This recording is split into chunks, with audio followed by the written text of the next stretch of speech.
Toyota Suid-Afrika het sopas die 2019 Dakar Rally gewen met Nasser Al-Attiyah agter die stuurwiel. Maar alhoewel dit 'n groot storie is die grootste hiervan dat die voertuig waarmee hulle dit gedoen het, die Toyota Hilux was wat in Suid-Afrika gebou is. Nou kyk, die Hilux is nie onbekend daarmee om 'n wenner te wees nie. Ja, dit het nou uiteindelik die Dakar gewen en dis great, en as 'n Suid-Afrikaner is ek gesteam. Maar die Hilux was nog nooit 'n bakkie of 'n voertuig wat bang was om te wen nie. Vir die afgelope 5 dekades, 50 jaar lank, was die Hilux die nommer 1 keuse wanneer dit by nuwe voertuie kom. En in 2018 was dit weer die geval toe die Hilux vir die hoeveelste keer weer die jaar afgesluit het as die best verkopende voertuig in Suid-Afrika.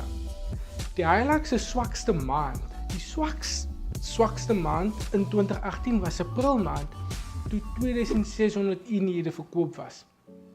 Die beste maand, September 2018 met 3900 eenhede. Aan die einde van 2018, toe sê Toyota volgens Naamsa dat hulle 40.018 Hiluxe verkoop het oor die afgelope 12 maande.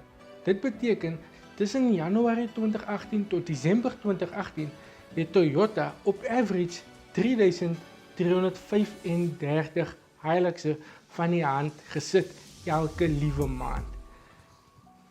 Dis 'n belaglike syfer, dis hoog, dis intens, dit is Hilux vir jou. Maar wat mense oortuig om elke maand 'n Hilux te koop, is modelle soos dit. Die Hilux 2.8 GD6 Raider 4x4 Double Cab. En hy verkoop omtrent vir so R616.000.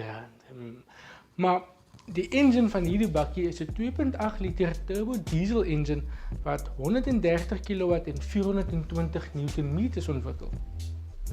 En daarmee saam is dit mos obviously 'n 4x4, so hy het 'n 4x4 stelsel wat presies weet wat om te doen. En dan as dit nie genoeg is nie, het die bakkie 'n nice interieur met 'n fancy raakskerm. Alles is binne bereik en jy weet presies waar alles is en hoe alles werk. En die pakket kom net lekker saam. Maar wat die Hilux het en wat baie ander bakkies nie het nie, is 'n reputasie. Daar's betroubaarheid en daar's tradisie.